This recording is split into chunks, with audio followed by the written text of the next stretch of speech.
Hello friends, कैसे हैं आप सभी। आई होप आप सभी अच्छे होंगे। आज एक बार फिर से हम संविधान पर बात करने वाले हैं। आज हम इस वीडियो में संविधान पढ़ेंगे। संविधान एक परिचय। तो चलिए स्टार्ट करते हैं। भारत का संविधान संविधान सभा द्वारा 26 नवंबर 1949 को पारित हुआ तथा 26 जनवरी 1950 से प्रभावित हुआ।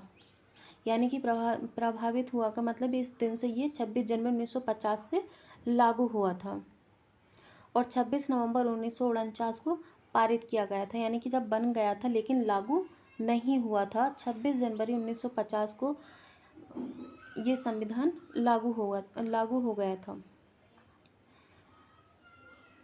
आगे है 26 जनवरी का दिन भारत में गणतंत्र दिवस के रूप में मनाया जाता है। भारतीय संविधान के प्रस्तावना के अनुसार भारत एक संप्रभुता संपन्न समाजवादी धर्मनिरपेक्ष लोकतांत्रिक गणराज्य है। भारत का संविधान दुनिया का सबसे बड़ा लिखित संविधान है। इसमें अब तक वैसे इसमें 450 दिखा रहे हैं लेकिन 448 अनुच्छेद तथा 12 अनुसूचियां और 22 भाग हैं। परंतु इसके निर्माण के समय मूल संविधान में 395 अनुच्छेद जो 22 भागों में विभाजित थे। इसमें केवल 8 अनुसूचियां थीं। यानी कि अब बढ़ाकर पहले 8 अनुसूचियां थीं, अब 12 कर दी गई हैं। पहले अनुच्छेद कम थे और अब बढ़ चुके हैं। अगला पढ़ेंगे हम भाग 1, संघ और उसके क्षेत्र। संघ और उसके क्षेत्र, ये है हमारा भाग पहला। हम पूरे 22 भागों को डिस्कस करेंगे इस वीडियो में, तो बने रहना लास्ट तक और देखना कि आपको वीडियो कैसी लगे। अच्छी लगे तो लाइक करें, बाकी आपकी मर्जी। तो चलिए आगे पढ़ते हैं। अनुच्छेद फर्स्ट, संघ का नाम और उसके क्षेत्र। अनुच्छेद 2 में नए राज्यों का प्रवेश या स्थापना। अनुच्छेद 2 का में निरसन। अनुच्छेद 3 नए राज्यों का निर्माण और वर्तमान राज्यों के क्षेत्रों सीमाओं या नामों में परिवर्तन। अनुच्छेद 4 में पहली अनुसूची और चौथी अनुसूची के संशोधन तथा अनुपूरक और प्रामाणिक विषयों का उपबंध करने के लिए अनुच्छेद 2 और अनुच्छेद 3 के अधीन बनाई गई विधियां। अनुच्छेद 5 है आपका संविधान के प्रारंभ पर नागरिकता। अनुच्छेद 6 में है पाकिस्तान से भारत को प्रजनन करने वाले व्यक्तियों को नागरिकता का अधिकार। अनुच्छेद 7 में आता है पाकिस्तान को प्रव्रजन करने वाले कुछ व्यक्तियों की नागरिकता का अधिकार। अनुच्छेद 8 में भारत के बाहर भारतीय उद्भव के कुछ व्यक्तियों के नागरिकता के अधिकार। और अनुच्छेद 9 में आता है विदेशी राज्य की नागरिकता स्वेच्छा से अर्जित करने वाले व्यक्तियों की नागरिक न होना। अगला है अनुच्छेद 10, नागरिकता के अधिकारों को बना रहना। अनुच्छेद 11 में है संसद द्वारा नागरिकता के अधिकार का विधि द्वारा विनिमय करना। अगला आता है भाग 3। तो भाग 3 में है अनुच्छेद 12 परिभाषा। अनुच्छेद 13 में मूल अधिकारों से असंगत या उनका अल्पीकरण करने वाली विधियां। समता का अधिकार। अनुच्छेद 14 में विधि के समक्ष समानता। अनुच्छेद 15 में है धर्म, मूल, वंश, जाति, लिंग या जन्म स्थान के आधार पर विभेद का प्रतिषेध। नंबर 16 में है अनुच्छेद 16 में लोक नियोजन के विषय में अफसर की समानता। अनुच्छेद 17 में आता है अस्पृश्यता का अंत। अगला है अनुच्छेद 18, उपाधियों का अंत, स्वतंत्रता का अधिकार। अनुच्छेद 19 में आता है वाक स्वतंत्रता आदि विषय कुछ अधिकारों का संरक्षण। अनुच्छेद 20 में है अपराधों के लिए दोष सिद्धि के संबंध में संरक्षण। अनुच्छेद 21 में प्राण और दैहिक स्वतंत्रता का संरक्षण। अनुच्छेद 22 में आता है कुछ दशाओं में गिरफ्तारी और निरोध से संरक्षण, शोषण के विरुद्ध अधिकार। अनुच्छेद 23 में आता है मानव और दुष्व्यवहार और बाल श्रम का प्रतिषेध। अनुच्छेद 24 में कारखानों आदि में बालकों के नियोजन का प्रतिषेध, धर्म की स्वतंत्रता का अधिकार। अनुच्छेद 25 में आता है अंतकरण की और धर्म की अबाध रूप से मानने, आचरण और प्रचार करने की स्वतंत्रता। अनुच्छेद 26 में आता है धार्मिक कार्यों के प्रबंध की स्वतंत्रता। अनुच्छेद 27 में आता है किसी विशिष्ट धर्म की अभिवृद्धि के लिए करों के संदाय के बारे में स्वतंत्रता। अनुच्छेद 28 में आता है कुल शिक्षा संस्था में धार्मिक शिक्षा या धार्मिक उपासना में उपस्थित होने के बारे में स्वतंत्रता। संस्कृति और शिक्षा संबंधी अधिकार। अनुच्छेद 29 में अल्पसंख्यक वर्गों के हितों का संरक्षण। अनुच्छेद 30 में आता है शिक्षा संस्थाओं की स्थापना और प्रशासन करने का अल्पसंख्यक वर्गों का अधिकार। अनुच्छेद 21 में आता है निरसन, कुछ विधियों की व्यावृत्ति। अनुच्छेद 31 क में आता है संपदाओं आदि के अर्जन के लिए उपबंध करने वाली विधियों की व्यावृत्ति। अनुच्छेद 31 ख में आता है कुछ अधिनियमों और विनियमों का विधि मान्यकरण। अनुच्छेद 31 ख में आता है कुछ निर्देशक तत्वों को प्रभाव करने वाली विधियों की प्रवृत्ति। अनुच्छेद 31 घ में आता है निरसन, संवैधानिक उपचारों का अधिकार। अनुच्छेद 32 में आता है इस भाग द्वारा प्रदत्त अधिकारों को प्रवर्तित करने के लिए उपचार। अनुच्छेद 32 में आता है निरसन। अनुच्छेद 33 इस भाग के द्वारा प्रदत्त अधिकारों का बल आदि को लागू होने में रूपांतरण करने की संसद की शक्ति। अनुच्छेद 34 जब किसी क्षेत्र में सेना विधि प्रवृत्त है तब इस भाग द्वारा प्रदत्त अधिकारियों पर निर्बंधन। अनुच्छेद 35 इस भाग के उपबंधों को प्रभावी करने का विधान। अगला भाग पढ़ेंगे, भाग 4, राज्य के नीति निर्देशक तत्व। अनुच्छेद 36 परिभाषा। अनुच्छेद 37 में इस भाग में अंतर्विशिष्ट शब्दों का लागू होना। अनुच्छेद 38 में राज्य लोक कल्याण की अभिवृद्धि के लिए सामाजिक व्यवस्थाएं बनाएगा। अनुच्छेद 39 में राज्य द्वारा अनुसरणीय कुछ नीति तत्व। अनुच्छेद 29 क में समान न्याय और निःशुल्क विधिक सहायता। अनुच्छेद 40 में आता है ग्राम पंचायतों का गठन। अनुच्छेद 41 में कुछ दशाओं में काम, शिक्षा और लोक सहायता पाने का अधिकार। अनुच्छेद 42 में आता है काम की न्याय संगत और मनोवोचित दशा का तथा प्रसूति सहायता का उपबंध करना। अनुच्छेद 43 में आता है कर्मकारों के लिए निर्वाह मजदूरी आदि। अनुच्छेद 43 में काम में आता है उद्योगों के प्रबंध में कर्मकारों का भाग लेना। अनुच्छेद 44 में आता है नागरिकों के लिए एक समान सिविल संहिता। अनुच्छेद 45 में आता है बालकों के लिए निःशुल्क और अनिवार्य शिक्षा का उपबंध। अनुच्छेद 46 में आता है अनुसूचित जाति, अनुसूचित जनजाति तथा अन्य दुर्बल वर्गों के शिक्षा और अर्थ संबंधी हितों की अभिवृद्धि। अनुच्छेद 47 में आता है पोषाहार स्तर और जीवन स्तर को ऊंचा करने तथा लोक स्वास्थ्य को सुधार करने का राज्य का कर्तव्य। अनुच्छेद 48 कृषि और पशुपालन का संगठन। अनुच्छेद 48 का पर्यावरण का संरक्षण और संवर्धन और वन तथा वन्य जीवों की रक्षा। अनुच्छेद 49 राष्ट्रीय महत्व के स्मारकों, स्थानों और वस्तुओं का संरक्षण। अनुच्छेद 50 कार्यपालिका से न्यायपालिका का पृथक्करण। अनुच्छेद 51 अंतर्राष्ट्रीय शांति और सुरक्षा की अभिवृद्धि। अनुच्छेद 51A में आता है मूल कर्तव्य। अगला क्वेश्चन है अगला भाग है 5 संघ। अध्याय है 1 कार्यपालिका। भाग 4 में क्या आता है? कार्यपालिका।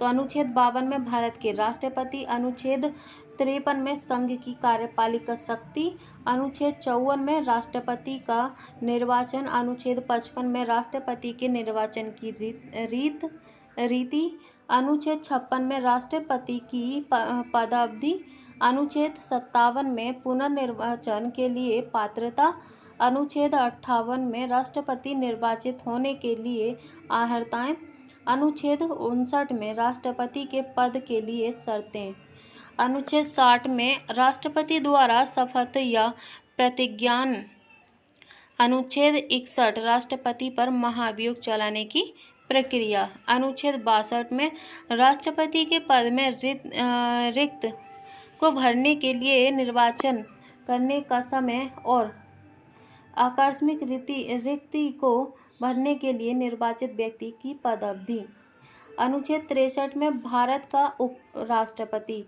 अनुच्छेद 64 में उपराष्ट्रपति का राज्यसभा का पदेन सभापति होना, अनुच्छेद 65 राष्ट्रपति के पद में आकस्मिक रिक्ति के दौरान या उसकी अनुपस्थिति में उपराष्ट्रपति का राष्ट्रपति के रूप में कार्य करना या उसके कर्तव्य का निर्वहन करना। यानी कि जब राष्ट्रपति नहीं होता है तो उन्हीं की जगह पे कौन काम करता है? उपराष्ट्रपति। अगला क्वेश्चन है अनुच्छेद 66 उपराष्ट्रपति का निर्वाचन। अनुच्छेद 67 में होता है उपराष्ट्रपति की पदावधि। अनुच्छेद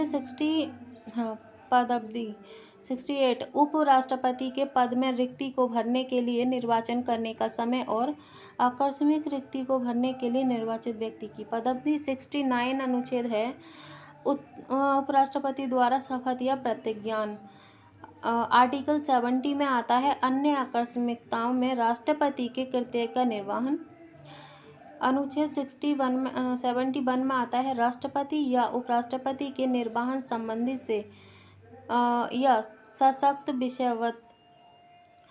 आर्टिकल 72 में आता है क्षमता आदि की और कुछ मामलों में दंडादेश के निलंबन, परिहार या लघुकरण की राष्ट्रपति की शक्ति। आर्टिकल 73 में आता है संघ की कार्यपालिका शक्ति का विस्तार। आर्टिकल 74 में आता है राष्ट्रपति को सहायता और सलाह देने के लिए मंत्रिपरिषद। अनुच्छेद 75 मंत्रियों के बारे में अन्य उपबंध। आर्टिकल 76 भारत का महान्यायवादी। आर्टिकल 77 भारत सरकार के कार्य का संचालन करना। आर्टिकल 78 राष्ट्रपति को जानकारी देने आदि के संबंध में प्रधानमंत्री के कर्तव्य। अध्याय 2 में पढ़ेंगे संसद। अनुच्छेद 79 में संसद का गठन। आर्टिकल 80 राज्यसभा की संरचना। आर्टिकल 81 में लोकसभा की संरचना। आर्टिकल 82 में प्रत्येक जनगणना के पश्चात पुनः समायोजन। 83 आर्टिकल में आता है संसद के सदनों की अवधि। 84 आर्टिकल में आता है संसद की सदस्यता के लिए अर्हता। 85 में है संसद के शस्त्रवासन और विघटित करना। आर्टिकल 86 में है संसद के अभिभाषण का और उनको संदेश भेजने का राष्ट्रपति का अधिकार। आर्टिकल 87 में आता है राष्ट्रपति का विशेष अभिभाषण। आर्टिकल 88 में आता है सदनों के बारे में मंत्रियों और महान्यायवादी के अधिकार। आर्टिकल 89 में आता है राज्यसभा का सभापति और उपसभापति। आर्टिकल 90 में आता है उपसभापति का पद रिक्त होना, पद त्याग और पद से हटाया जाना। आर्टिकल 91 में आता है सभापति के पद के कार्य का पालन करने या सभापति के रूप में कार्य करने की उपसभा या अन्य व्यक्ति की शक्ति। आर्टिकल 92 जब सभापति या उपसभापति को पद से हटाने का कोई संकल्प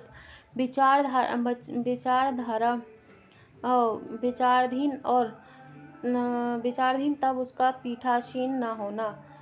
आर्टिकल 93 लोकसभा और अध्यक्ष और उपाध्यक्ष। आर्टिकल 94 अध्यक्ष और उपाध्यक्ष का पद रिक्त होना, पद त्याग और पद से हटाया जाना। अनुच्छेद 95 में आता है अध्यक्ष के पद के कर्तव्यों को पालन करने या अध्यक्ष के रूप में कार्य करने की उपाध्यक्ष या अन्य व्यक्ति की शक्ति। आर्टिकल 96 में है जब अध्यक्ष या उपाध्यक्ष को पद से हटाने का कोई संकल्प विचाराधीन है तब उसका पीठासन। आर्टिकल 97 में है सभापति और उपसभापति तथा अध्यक्ष और उपाध्यक्ष के वेतन और भत्ते। अनुच्छेद 98 में है संसद का सचिवालय। आर्टिकल 99 में आता है सदस्यों द्वारा शपथ या प्रतिज्ञान। आर्टिकल 100 में आता है सदनों में मतदान, रिक्तियों के होते हुए भी सदनों की कार्य करने की शक्ति और गणपूर्ति।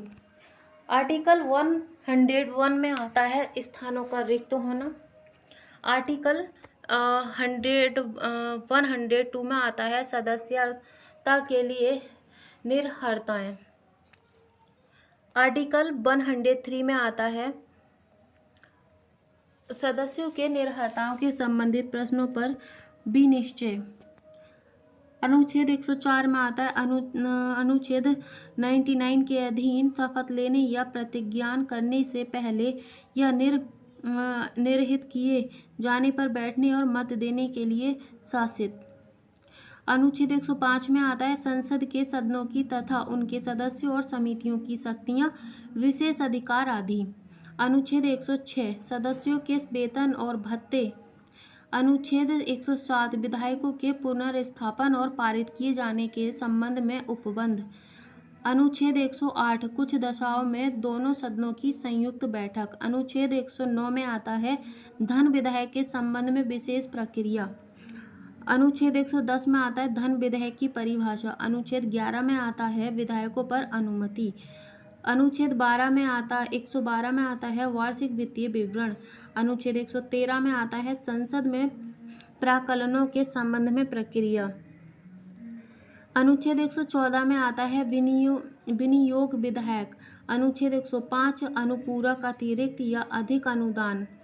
अनुच्छेद 116 लेखानुदान, प्रत्यानुदान और अपवादानुदान। अनुच्छेद 117 में आता है वित्त विधेयक के बारे में विशेष उपबंध। अनुच्छेद 118 में आता है प्रक्रिया के नियम। अनुच्छेद 119 में आता है संसद में वित्तीय कार्य संबंधी प्रक्रिया का विधि द्वारा विनियमन। अनुच्छेद 120 में आता है संसद में प्रयोग की जाने वाली भाषा। अनुच्छेद 121 में आता है संसद में चर्चा पर निर्बंधन। अनुच्छेद 122 में आता है न्यायालय द्वारा संसद की कार्यवाहियों की जांच न किया जाना। अब हम पढ़ेंगे अध्याय 3 राष्ट्रपति के विधायी अधिकार। अनुच्छेद 123 में आता है संसद के अध्याय 4 पढ़ेंगे संघ न्यायपालिका। अनुच्छेद 124 में है उच्चतम न्यायालय की स्थापना और गठन। अनुच्छेद 125 में न्यायाधीशों के वेतन आदि। अनुच्छेद 126 में आता है कार्यकारी मुख्य न्यायमूर्ति की नियुक्ति। अनुच्छेद 127 में आता है तदर्थ न्यायाधीशों की नियुक्ति। अनुच्छेद 128 में आता है उच्चतम न्यायालय की बैठकों में सेवानिवृत्त न्यायाधीशों की उपस्थिति। अगला है अनुच्छेद 129 उच्चतम न्यायालय का अभिलेख न्यायालय होना। अनुच्छेद 130 में आता है उच्चतम न्यायालय का स्थान। अनुच्छेद 131 में आता है उच्चतम न्यायालय की आरंभिक अधिकारिता। अनुच्छेद 131 क में आता है निर्चन। अनुच्छेद 132 कुछ मामलों में अन्य न्यायालयों से अपीलों में उच्चतम न्यायालय की अपीली अधिकारिता। अनुच्छेद 133 में आता है उच्च न्यायालयों में सिविल विषयों से संबंधित अपीलों में उच्चतम न्यायालय की अपीली अधिकारिता। अनुच्छेद 134 में आता है दंडिक विषयों में उच्चतम न्यायालय की अपीली अधिकारिता। अनुच्छेद 134 क में आता है उच्चतम न्यायालय में अपील के लिए प्रमाण पत्र। अनुच्छेद 135 में आता है विद्यमान विधि के अधीन फेडरल न्यायालय की अधिकारिता और शक्तियों का उच्चतम न्यायालय द्वारा प्रयुक्त होना। अनुच्छेद 136 में आता है अपील के लिए उच्चतम न्यायालय की विशेष इजाज़त। अनुच्छेद 137 में आता है निर्णयों या आदेशों का उच्चतम न्यायालय द्वारा पुनर्विलोकन। अगला क्वेश्चन है 138 उच्चतम न्यायालय की अधिकारिता की वृद्धि। अनुच्छेद 139 आता है कुछ रीट निकलवाने की शक्तियों का उच्चतम न्यायालय को प्रदत्त किया जाना। अनुच्छेद 139 का कुछ मामलों का अंतरण। अनुच्छेद 140 उच्चतम न्यायालय की आनुवंशिक शक्तियाँ। अनुच्छेद 141 उच्चतम न्यायालय द्वारा घोषित विधि का सभी न्यायालयों पर अवरुद्ध होना। 142 अनुच्छेद उच्चतम न्यायालय की डिग्रियों और आदेशों का प्रवर्तन और प्रकटीकरण आदि बारे में उपदेश। अनुच्छेद 143 में आता है उच्चतम न्यायालय से परामर्श करने की राष्ट्रपति की शक्ति। अनुच्छेद 140 में आता है सिविल और न्यायिक पदाधिकारियों द्वारा उच्चतम न्यायालय। 144 का निरीक्षण। अनुच्छेद 145 अनुच्छेद की नियम आदि। अनुच्छेद 146 उच्चतम न्यायालय के अधिकारी और सेवा तथा व्यय। अनुच्छेद 147 में आता है निर्वाचन। अध्याय 5 में है भारतीय नियंत्रक एवं महालेखाकार।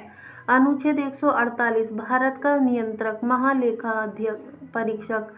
अनुच्छेद 149 नियंत्रक महालेखा परीक्षक के कर्तव्य और शक्तियाँ। अनुच्छेद 150 में आता है संघ के राज्यों के लेखों का प्रारूप।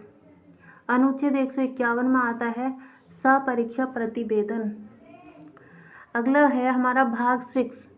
भाग 6 में अध्याय होगा वन सामान्य। अनुच्छेद 152 में परिभाषा दे रखी है। अध्याय 2 कार्यपालिका होगा। अनुच्छेद 153 में राज्यों के राज्यपाल। अनुच्छेद 154 में राज्यों की कार्यपालिका। अनुच्छेद 155 में राज्यों की नियुक्ति। अनुच्छेद 156 में राज्य की पदावधि। अनुच्छेद 157 में राज्य के पद के लिए शर्तें। अनुच्छेद 159 राज्यपाल द्वारा शपथ या प्रतिज्ञान। अनुच्छेद 160 में आता है कुछ आकस्मिकताओं में राज्यपाल के कर्तव्यों का निर्वहन। अनुच्छेद 161 में आता है क्षमा आदि की और कुछ मामलों में दंडादेश के निलंबन परिहार या लघुकरण की राज्यपाल की शक्ति। अगला है अनुच्छेद 162 राज्य की कार्यपालिका शक्ति का विस्तार। अनुच्छेद 163 आदि 163 राज्यपाल को सहायता और शक्ति और सलाह देने के लिए मंत्रिपरिषद। अनुच्छेद 164 में आता है मंत्रियों के बारे में अन्य उपबंध। अनुच्छेद 165 में आता है राज्य का महाअधिवक्ता। अनुच्छेद 167 में आता है राज्य की सरकार के कार्य का संबंध। अनुच्छेद 167 में आता है राज्यपाल को जानकारी देने आदि के संबंध में मुख्यमंत्री के कर्तव्य रुके पड़े हैं। अध्याय 3 में है राज्य विधान मंडल। अनुच्छेद 168 में राज्यों के विधान मंडल राज्यों का गठन। अनुच्छेद 169 राज्यों में विधान परिषद का उत्साधन या सर्जन। 169 राज्यों में विधान परिषद का उत्सर्जन करना या सर्जन करना अनुमोदन किया है। 170 का विधानसभा की रचना। और अनुच्छेद 171 में आता है विधान परिषदों की संख्या। अनुच्छेद 112 में आता है अनुच्छेद 172 में आता है राज्यों के विधानमंडलों की अवधि। अगला आर्टिकल है 153 राज्य के विधान मंडल की सहकारिता सदस्यता के लिए अर्हता। अनुच्छेद 174 है राज्य के विधानमंडल के शस्त्रवासन व विघटन मैं कर लूँगी। 175 सदन और उसके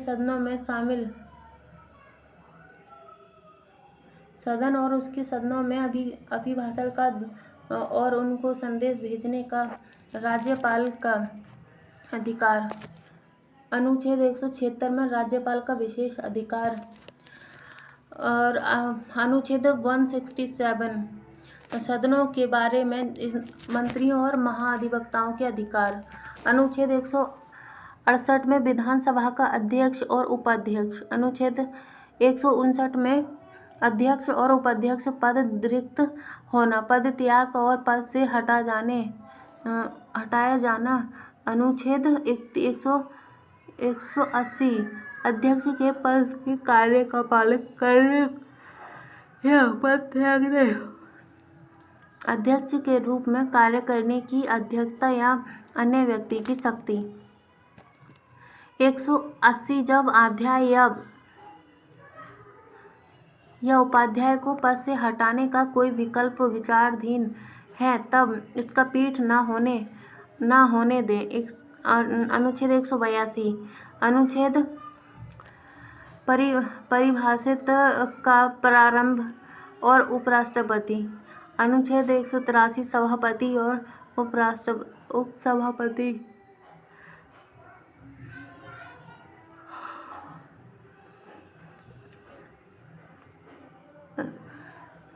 सभापति के पद कार्यों का पालन करना या सभापति के रूप में कार्यपद्धति का मानना। अनुच्छेद 185 जब सभापति या उपसभापति को पद से हटाने का कोई अधिकार नहीं है तब उसका पीठासीन न होगा।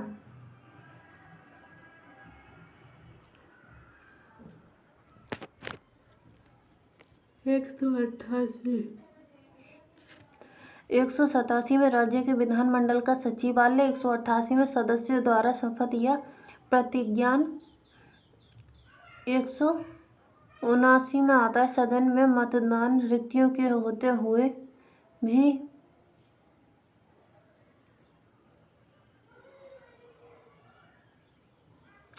अगला है 190 यानी कि 190 स्थानों का रिक्त होना।